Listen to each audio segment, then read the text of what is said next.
우리가 그리스도인의 삶을 살아간다는 것은 세상에 일어나는 많은 일들과 또 세상의 철학과 또 세상의 삶의 방식을 우리가 하루하루 체험하며 살아간다는 것이라고 생각합니다. 그리고 그 세상의 철학과 방식에 우리가 어떤 태도를 가지고 살아가느냐라고 생각해 봅니다. 하나님을 알지 못하는 혹은 하나님을 인정하지 않는 사람들에게 있어서도 그들의 마음속에 하나님에 대한 의심을 주장하고 하나님을 인정하지 않을 때 흔히들 마음속에 품는 마음이 있습니다. 품는 의심이 있습니다. 그 중에 하나는 악에 대한, 하나님이 정말 계시다면 왜 세상이 이렇게 악한가? 결국 하나님이 무능하시거나 악을 바로잡지 못하기 때문에, 아니면 하나님이 악하시거나 둘 중에 하나라고 생각하면서 그리스도인들의 믿음에 대해서 의문을 제기하는 사람들이 있습니다. 이 세상에 선이 있고 또 거룩함이 있고 사랑이 있다라고 이야기할 때 또한 한편으로 미움과 또 악과 또 거룩하지 못한 모습들이 이 세상에 공존하는 것을 보게 됩니다. 그럴 때 그리스도인들은 이 사실들을, 그리고 이 현상들을 어떻게 바라봐야 하는지 우리 스스로도 고민해 봐야 할 것이다 라고 생각해 봅니다. 그리고 이 사실은 욥기에서 사실 시대 순으로 봤을 때 가장 먼저에 있는, 창세기 이후에 가장 먼저 시대에 있는 욥기에 이 악에 대해서 이야기를 하고 있습니다. 욥기 20장에 보면 소발이 욥에게 정죄하는 이야기가 나옵니다. 그리고 정죄할 때 그 모습을 보면 욥을 악인이라고 단정하고 고난은 그냥 오지 않는다. 네가 악하기 때문에 고난이 온다라고 이야기하며 욥이 위선자이고 겉으로는 의로운 채 하지만 가난한 자를 학대했으며 불의한 재물로 치부하였다라고, 그래서 너가 욥이 정죄를 당한다라고 사실 고발했어요. 정죄하였습니다. 이럴 때 욥은 이렇게 표현합니다. 어찌하여 악인이 생존하고 장수하며 세력이 강하냐? 그들의 후손이 앞에서 그들과 함께 굳게 서고 자손이 그들의 목전에서 그러하구나. 그들의 집이 평안하여 두려움이 없고 하나님의 매가 그들 위에 임하지 아니하며. 욥이 이렇게 말하는 것은 결국 소발, 네가 나를 악인이라고 정죄하지만 사실 이 세상에 악인이 형통한 것을 흔하게 보고 있지 않느냐라고 이야기하는 것입니다. 사실 이 시각이 이 시대를 살아가는 그리스도인들에게 의문점이 생길 때가 있어요. 또 그것으로 인하여 마음이 불편할 때가 있습니다. 우리가 그리스도인이고 하나님이 선하신 것을 알고 하나님이 거룩하신 것을 알지만 이 땅에 일어나는 많은 악들로 인해서 우리 마음이 불편해지는 것을 봅니다. 여기서 말하는 악은 사소한 죄도 있겠지만 우리가 들으면 진짜 상상도 할 수 없는 죄들이 이 세상에 있습니다. 심지어 뉴스에 나오면 치가 떨릴 정도의 그런 악한 모습들이 이 세상에 존재해요. 이런 모습을 볼 때 우리가 이걸 어떻게 바라봐야 하고, 특히 그것을 행하는 악인들의 형통에 대해서 어떤 태도로 바라봐야 하는지 우리는 스스로를 생각해 보아야 할 줄로 압니다. 오늘 시편 37편의 말씀이 사실 악인의 형통에 대해서 의인이 어떤 태도를 가져야 하는지를 잘 말씀해 주고 계세요. 이 말씀을 통해서 악인의 형통에 대하여 우리가 어떤 마음과 어떤 위로와 또 어떤 도전을 받아야 할지를 깨달을 수 있기를 원합니다. 시편 37편 전체에 대한 말씀이겠지만 봉독하는 것은 1절에서 11절까지의 말씀만 봉독하도록 하겠습니다. 제가 읽도록 하겠습니다. 악을 행하는 자들 때문에 불평하지 말며 불의를 행하는 자들을 시기하지 말지어다. 그들은 풀과 같이 속히 배임을 당할 것이며 푸른 채소같이 세잔할 것이미로다. 여호와를 의뢰하고 선을 행하라. 땅에 머무는 동안 그의 성실을 먹을거리로 삼을지어다. 또 여호와를 기뻐하라. 그가 내 마음의 소원을 내게 이루어 주시리로다. 내 길을 여호와께 맡기라. 그를 의지하면 그가 이루시고 내 의를 빛같이 나타내시며 내 공의를 정오의 빛같이 하시리로다. 여호와 앞에 잠잠하고 참고 기다리라. 자기 길이 형통하며 악한 꾀를 이루는 자 때문에 불평하지 말지어다. 분을 그치고 노를 버리며 불평하지 말라. 오히려 악을 만들 뿐이라. 진실로 악을 행하는 자들은 끊어질 것이나 여호와를 소망하는 자들은 땅을 차지하리로다. 잠시 후에는 악인이 없어지리니 내가 그곳을 자세히 살필지라도 없으리로다. 그러나 온유한 자들은 땅을 차지하며 풍성한 화평으로 즐거워하리로다. 라고 말씀하고 계십니다. 오늘 1절과 11절까지의 내용만 읽었을 때도 이 전체적인 내용을 다 이 1절에서 11절의 내용에 다 담겨져 있습니다. 그 내용은 결국 악인의 형통이에요. 우리가 불평하지 말라라고 이야기하고 있습니다. 왜 불평하지 말라라고 이야기할까? 또 불평한다는 것의 의미가 무엇일까를 보면 여기서 악을 행하는 자들은 결국 하나님을 인정하지 않고 하나님 앞에 생각하지 아니하고 하나님을 인정하지 않는 자들, 그러므로 그들이 하나님의 법을 지키지 아니하고 살아갈 때 우리 마음속에 그렇게 살아가는 분들이 을 당하면 마음속에 뭔가 이제 약간의 희열감 같은 게 느껴질 때가 있어요. 그걸 경험하시는지 모르겠지만, 그리고 그것이 옳다는 이야기가 아닙니다. 마음속에 그래, 하나님은 공의로우시지, 악한 자들을 이렇게 심판하시지 라는 그런 희열감을 느낄 때가 있어요. 그 말은 반대로 이야기하면 악을 행하는 사람들이 분명히 봤을 때 악을 행하고 있고 또 옳지 못한 삶을 살고 있는데 세상적으로 볼 때는 잘 살아요. 그럼 물어보면 행복하다라고 얘기합니다. 즐겁다라고 이야기해요. 그리고 정말 즐거워 보이는 걸 보여요. 그리고 그 즐거운 것이 자기 자신뿐만 아니라 자손들도 행복해 보여요. 그런 거 볼 때 마음속에 뭔가 불편함이 싹 트죠. 근데 그 불편함이 이 원어적인 표현으로 보면 열이 받다라는 뜻이에요. 열받는다.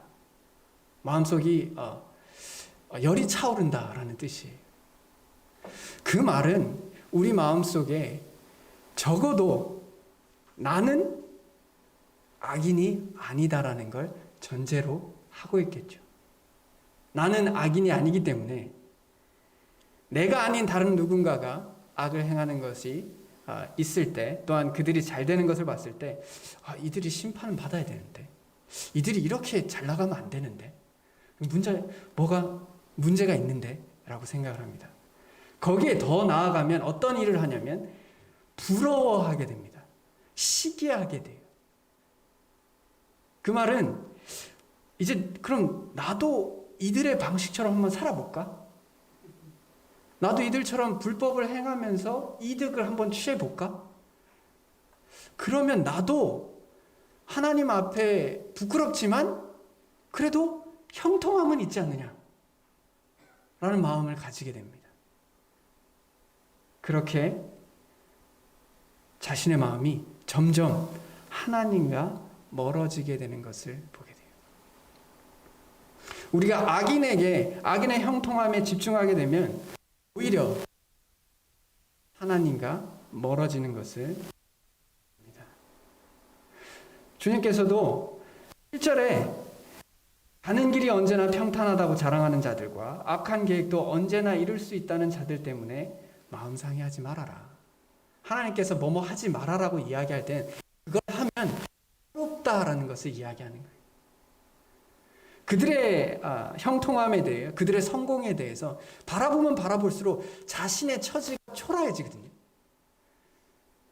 그런데 자신의 처지는 하나님 앞에서 의로운 자의 모습인데, 또 하나님 앞에서 귀한 모습인데도 자꾸 다른 사람의 형통을 보면서 나의 초라함에 대해서 세상적으로 혹은 지금 그런 고난들을 겪고 있다면 나의 그 고난에 대해서 스스로 위축되는 것을 보게 됩니다. 그러면서 점점 마음이 상해져 갑니다. 이 마음이 상해지면 그 마음에 상처가 되고, 그 마음에 상처가 되면 점점 기쁨을 잃어가게 되고, 기쁨을 잃어가게 되면 하나님 안에서 누리는 행복을 잃어가게 돼요. 그러면서 점점 세상을 바라보게 됩니다. 잠언 24장 1절에 너는 악인의 형통함을 부러워하지 말며 그와 함께 있으려고 하지도 말라라고 이야기합니다.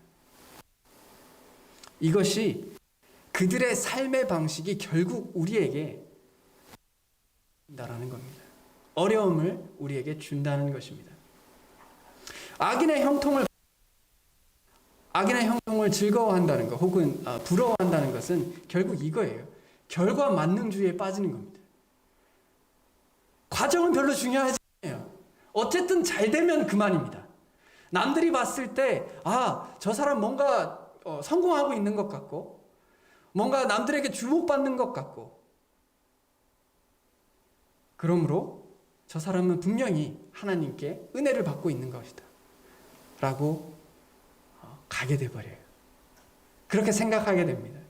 그래서 중간중간에 하나님께서 원하시지 않는 방식으로 사업을 하든 직장을 다니든 사역을 하든 그렇게 하게 됩니다.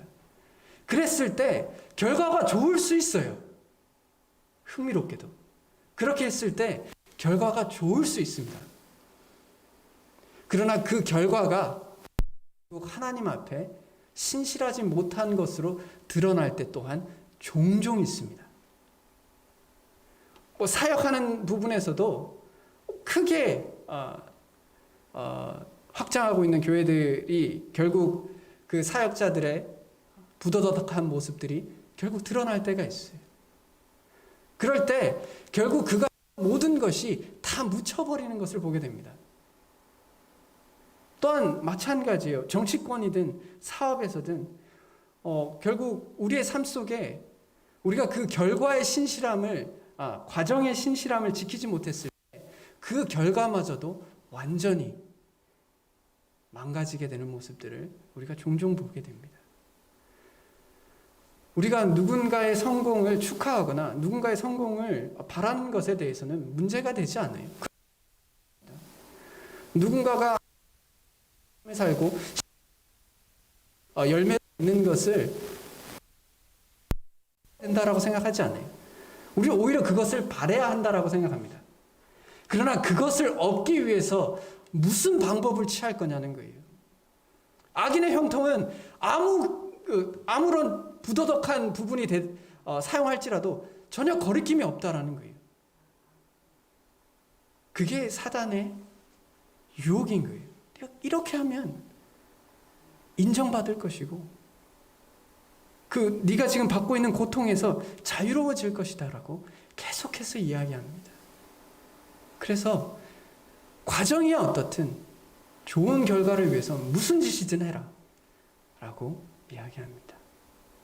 하지만 성경 안에서 우리가 많은 인물들 가운데 그 과정의 악함 가운데 어떤 결과로 맺어지는지를 종종 보게 되죠.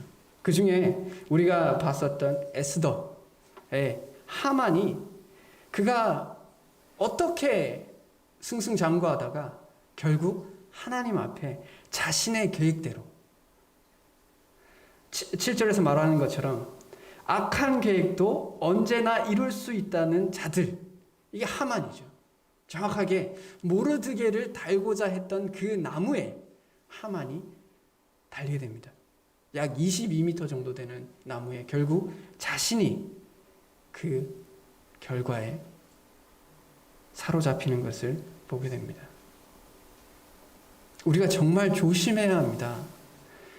세상이 그런 식으로 살아가는 것을 봤을 때 마음속에 경계하는 마음이 있어야 해요. 우리 마음속에 형통함에 대해서, 악인의 형통함에 대해서 부러워하지 않는 것, 불편해하지 않는 것이 정말 필요합니다. 남들 보면 돈 쉽게 버는 것 같죠? 그 돈을 벌기 위해서 그들이 어떤 걸 포기하는지를 잘 보십시오. 그건 결코 쉽게 돈을 버는 게 아닙니다. 자신의 양심, 자신의 도덕, 자신의 존엄성을 버리면서 그런 것을 얻어요. 권력도 마찬가지입니다. 세상에서 그렇게 권력을 쫓는 사람들을 보면, 그리고 그 너머를 보면 얼마나 추악한지를 우리가 보게 돼요. 우리는 그 표면에 드러나는 거창함과 보기 좋은 것들만 생각하게 되잖아요. 아닙니다. 그 안에 들어가게 되면 얻기 위해서 얼마나 많은 중상모략과 거짓과 비방이 있었는지를 생각해 보십시오. 이제 저희가 곧 내년에 선거가 있어요. 대선이 있어요. 근데 지금 경선을 하고 있는데도 서로가 서로를 공격하는 모습들을 보십시오. 어떨 때 보면 그 같은 당에 있는 사람들끼리잖아요. 사실 이게 다른 당도 아니고 같은 당 안에서 그 안에서 이제 대선 후보가 되기 위해서 서로를 공격하고 혹은 또 서로를 비방하는 모습들을 볼 때 그들이 택하고 있는 삶의 모습을 한번 보십시오. 그런 흐름 속에 들어가야지 얻을 수 있는 자리도 있는 겁니다. 그러니 그런 형통을 바라기보다, 그런 형통을 부러워하기보다 하나님께서 원하는 삶을 살면서 하나님께서 기뻐하시는 삶을 사는 것이 우리에게 중요한 것입니다. 악인에겐 반드시 심판이 있어요. 하나님께서 약속하고 계신 겁니다. 하나님께서 이렇게 약속하신다고 해서 우리 역시 어떤 악인이 있다라고 했을 때 그래, 저 악인이 반드시 심판을 받아야 돼. 저 사람이 나한테 어떤 잘못을 했으니까 반드시 어떤 문제가 생겨야 돼. 이런 마음을 품으라는 것이 절대 아닙니다. 오히려 하나님께서 이렇게 말씀하고 계세요. 에스겔서 18장 23절에 보면 주 여호와의 말씀이라 내가 어찌 악인이 죽는 것을 조금인들 기뻐하랴. 오히려 그가 돌이켜 그 길에서 떠나 사는 것을 어찌 기뻐하지 아니하겠느냐라고 말씀하고 계세요. 이것은 악인의 형통함을 부러워하지 말고 오히려 그들이 악인의 길에서 돌아오기를 기원하고 기도하라는 것이 하나님의 말씀인 거예요. 우리가 사업을 하시든 직장을 다니시든 가정에서 있으시든 어떤 가정 가운데 계시든지 간에 우리를 힘들게 하는 사람들을 만날 때가 있어요. 그리고 우리를 힘들게 하는 사람을 우리가 생각할 때 우리는 아주 쉽게 그들이 악인이라고 정죄하기 쉽습니다. 그리고 그 악인들이 합당한 심판을 받기를 바라는 마음을 품기가 참으로 쉬워요. 그러나 하나님께서 품으신 그 마음대로 우리 역시 그들이 심판받는 것이 우리의 기쁨이 아니라 오히려 그들이 하나님께 돌아가는 것이 우리에게 가장 큰 기쁨이 되어야 할 줄로 압니다. 하나님께서는 이 모든 상황들을 통해서 결국 겸손한 자의 영을 소생시키고 통회하는 자의 마음을 소생시키기 때문에 그렇습니다. 정죄하는 건 쉽지만 그리고 속 시원할 수도 있고 저도 해봐서 알아요. 참 어떻게 굉장히 매력적입니다. 복수라는 것은 굉장히 매력적인 단어예요. 마음속에 참 흥분이 생기는 단어입니다. 그러나 하나님께서 그런 마음을 품으라고 하시지 않습니다. 오히려 악인에 대해서 긍휼한 마음을 품으라고 이야기하십니다.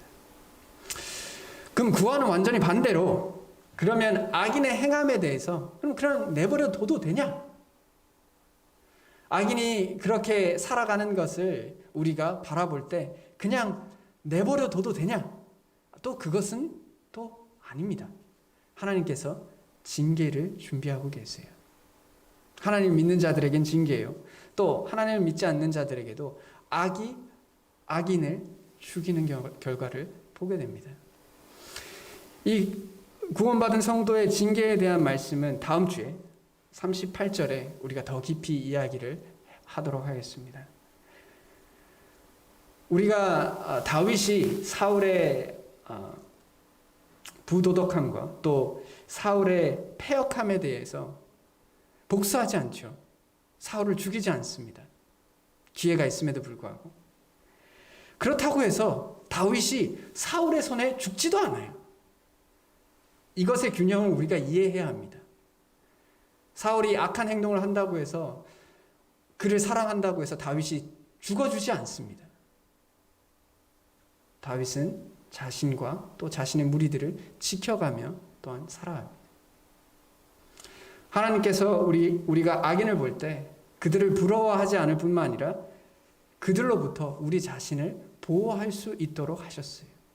말씀으로. 또한 우리가 처해져 있는 사회의 체제로부터 그것을 사용해서 우리 자신을 보호하셔야 합니다.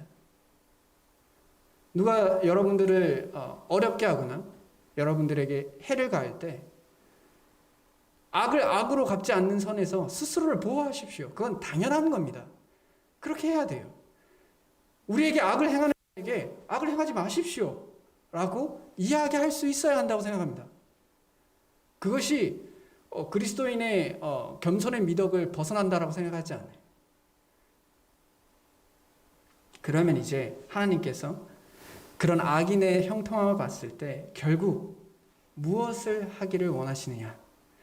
부러워하지도 말고, 그렇다고 악에 지지도 말고, 그렇다면 어떻게 하기를 원하느냐? 말씀은 3절에 주님만 의지하고 선한 일을 행해라 말씀하고 계세요. 이 땅에 사는 동안 성실히 살아라. 네 할 일 해라라고 얘기해요. 내가 너에게 맡긴 일들에 대해서 우리는 선을 행하기 위해서 구원받았어요. 그것이 하나님의 영광이고 우리 구원의 목적입니다. 그리고 이 땅에 사는 동안 주님께서 맡긴 소명들이 있어요. 그걸 열심히 하고 살아. 남이 어떠하든, 남이 어떤 성공을 부리든, 어떤 복락을 누리며 살아가든 너는 내가 너에게 맡긴 일이 있어.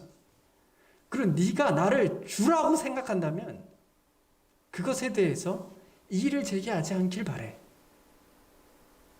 오히려 내가 맡긴 그 일을 행함으로 인해서 기뻐하며 그리고 그 일의 가치를 느끼며 기뻐하며 살아가기를 바란다 라고 이야기하고 계십니다. 우리가 주님 안에서 하는 그 일이 무엇이 되었든 그것이 거창한 일이 될 수도 있고 아니면 소소한 일이 될 수도 있고 어떨 때는 소소하기도 하고 어떨 때는 거창하기도 하고 또 그 반대의 일이 될 수도 있어요. 그러나 각자의 자리에서 그 일들을 행하는 것이 하나님께서 우리에게 원하는 바입니다. 그래서 우리는 하나님께서 우리에게 원하시는 부분들을 잘 분별해 가야겠죠. 주님을 의지한다는 것이 어떤 의미인지 알아야겠죠. 그리고 그것을 분별해 갈 때 그 모든 일들을 행하는 것 또한 하나님을 의지하며 해가야 할 것입니다. 그러면 3절처럼 주님만 의지하고 선을 행하고 이 땅에 사는 동안 성실히 사는 게 쉬우냐? 안 쉬워요. 어렵습니다. 참 어려워요. 이게 쉽지 않더라고요. 저는 그걸 피부로 많이 느끼는데요. 성도님들도 느끼신다고 생각해요. 느끼시죠? 네. 또 저만 약간 이상한 사람처럼 다들 어렵잖아요. 선을 행하고 살아가고 성실히 소명을 성실히 살아간다는 건 쉬운 일이 아닙니다. 그래서 이 어려운 일을 행하게 하실 때 하나님께서는 참으로 친절하시게도 그 어려운 일을 해갈 수 있는 힘들을 주십니다. 분명히 주셔요. 그래서 이 말씀에서도 이 시편 말씀에서도 그 힘에 말씀하고 계세요. 어떻게 하면 너희가 이 세상에 일어나는 그 모든 악과 그 부조리함들에 대해서 거기에 눈을 돌리지 않고 하나님이 나에게 맡긴 일에 초점을 맞추고 기쁨 가운데 충만한 가운데 살아갈 수 있는지에 대해서 알려주고 계세요. 34절에 보면 여호와를 바라고 얘기합니다. 여호와를 바라고 그의 도를 지키라고 이야기합니다. 그러면서 그 안에 약속의 말씀을 하세요. 결국 하나님과 함께 악이 없는 곳에서, 악이 끊어진 곳에서 우리가 영원토록 함께 하나님과 교제한다는 말씀을 하고 계세요. 하나님을 의지한다는 것은 결국 하나님의 말씀을 의지한다는 겁니다. 우리가 하나님의 말씀을 의지하는 땅에서 어떻게 살아갈 거예요? 이게 정말 단순한 것 같지만 이게 정말 중요하거든요. 이 땅에서는 여러 가지 정보를 계속 주고 여러 가지 유혹을 우리에게 던져요. 이렇게 살면 진짜 행복하다니까? 이렇게 살면 남들에게 인정받을 거야.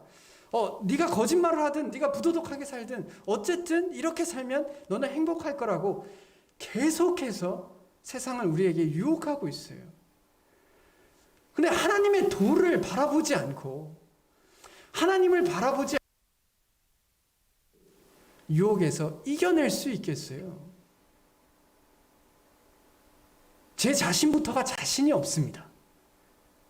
제가 하나님의 말씀 없이 이 땅에서 하나님의 거룩을 쫓아 살아갈 자신이 없어요.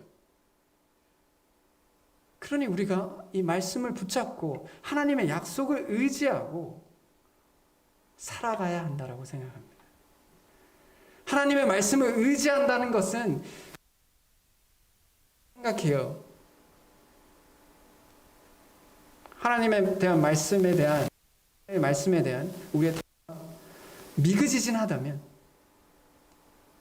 혹은 찼다면 우리는 하나님께서 원하시는 삶을 살 수 없고 악인의 형통을 부러워하지 않고 악인의 형통을 거기에 참여하는 마음들이 조금씩 돼요. 그래서 결국에 부끄러움을 당하게 됩니다. 결국에 하나님 앞에서 부끄러움을 당할 수밖에 없어요.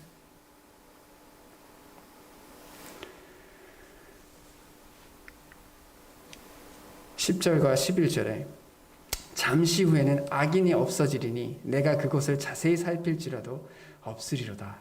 그러나 온유한 자들은 땅을 차지하며 풍성한 화평으로 즐거워하리로다. 잠시 후요. 시간이 지나면 이건 시간 문제라는 겁니다. 악인이 없어진다는 말은 우리를 어렵게 하는 사람들이 없어진다는 말이 될 수도 있겠지만 궁극적으로 보면 사단의 권세가 더 이상 작용하지 않는 그곳이 그때가 우리에게 있을 것이다라는 거예요. 그걸 바라보고 그걸 의지하고 살아가는 거예요. 메뚜기도 한철이다. 너희들이 그렇게 세상에 공중의 권세 잡은 자가 떵떵거리고 사는 것 같지만 그때가 언젠가는 끝이 온다.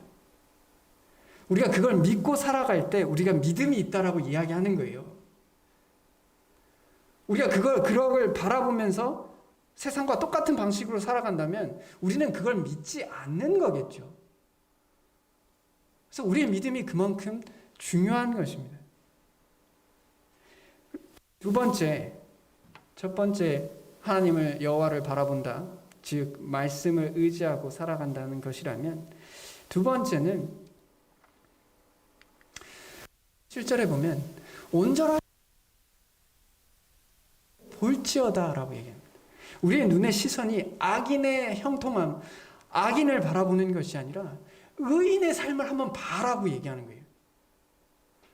자꾸 악인이 어떻게 사는 거에 대해서만 관심 가지지 말고 악인이 세상에서 어떻게 사는 것에 대해서 부러워하지 말고 정말 하나님의 자녀로서 살아가는 자들의 삶을 한번 봐라.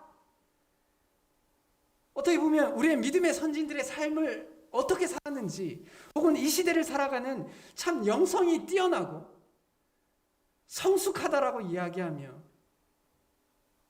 사랑이 풍성하다라고 이야기하는 사람들의 삶을 한번 보세요. 그들이 얼마나 주님 안에서 기쁨과 행복 가운데 많은 고난이 있을지라도 살아가는지를 한번, 그걸 보면 그걸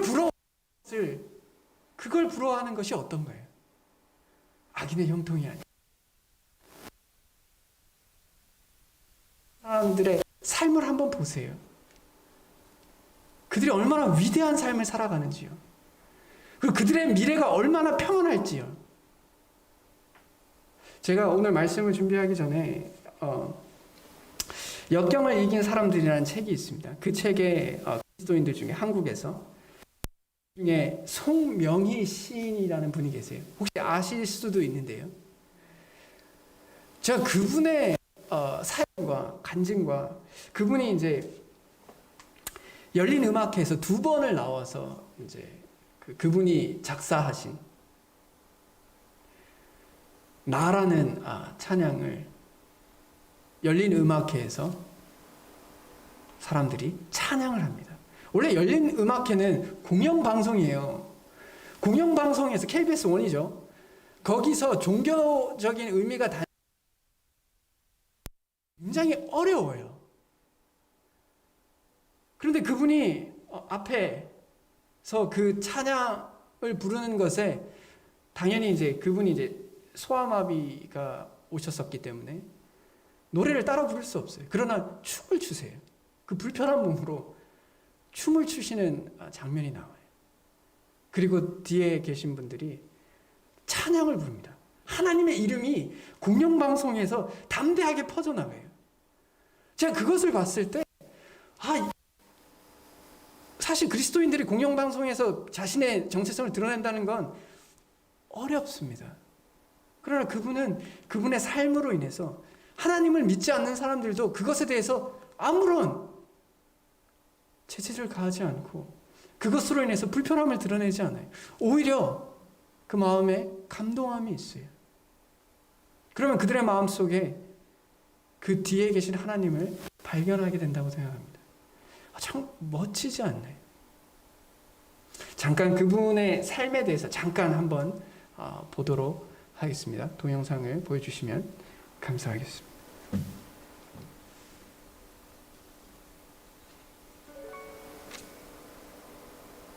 태어날 때 소리가 나오지 않네요. 뇌를 다쳐 뇌성마비 판정을 받은 아기가 있었습니다. 아기의 부모는 가난 때문에 치료는커녕 제대로 된 음식조차 해줄 수가 없었습니다. 소리를 조금 높여주세요. 어린 시절의 고통은 마음까지 머무르게 되고 사춘기 소녀가 된 아이는 삶을 저주하며 방황했습니다. 한참 호기심도 꿈도 많은 10대 소녀의 시간은 도리어 극심한 절망감을 가져왔습니다. 일어서기도 어려운 몸을 일으켜 창밖을 바라보면 모든 게 자신과는 상관없는 꿈만 같았습니다. 아무도 없는 빈 방, 소녀가 부르짖을 대상은 하나님뿐이었습니다. 원망으로 투정으로 하나님 앞에 쏟아놓았습니다. 그러자 눈물과 땀에 젖은 소녀의 가슴에 빗줄기가 들어오기 시작했습니다. 하지만 가난과 외로움은 여전했습니다. 필터도 없이 작은 방 안에서 눈물 흘리는 날도 계속되었습니다. 그때 하나님의 명명한 음성이 한편의 시로 들려왔습니다. 소녀는 토막형을 쥐고 글씨를 하나 적기 시작했습니다. 삐뚤삐뚤한 글씨는 소녀의 고백이었습니다. 이 시는 노래가 되어 많은 사람들에게 불리우게 된 나아라는 찬양입니다. 온몸으로 하나님께 시를 쓰는 이 여인은 송명의 시인입니다. 그녀는 시를 쓰면서 불편한 몸을 일으켜 곳곳마다 다니며 가르침을 했습니다. 수많은 건장한 사람들도 송명의 시의 간증 앞에서는 한없이 작아졌습니다. 한 번은 세상에 알려지게 된 송명의 시인에게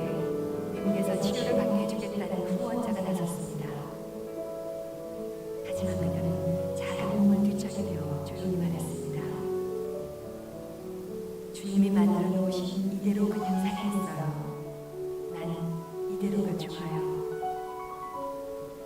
페나나 제대로 주기 어려운 몸으로 공평하신 하나님을 노래하는 시인 성명의 시인은 다른 곳마다 지금도 이렇게 고백하고 있습니다.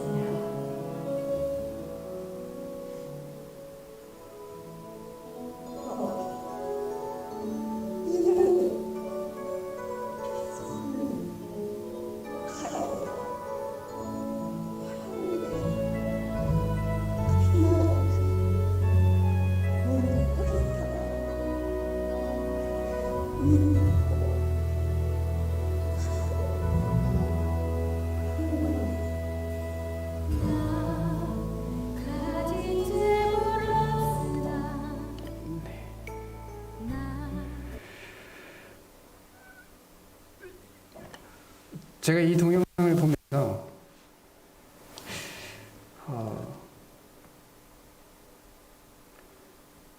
이분이야말로 세상은 불공평하다라고 이야기할 수 있는 자격이 있다라는 생각을 했었어요.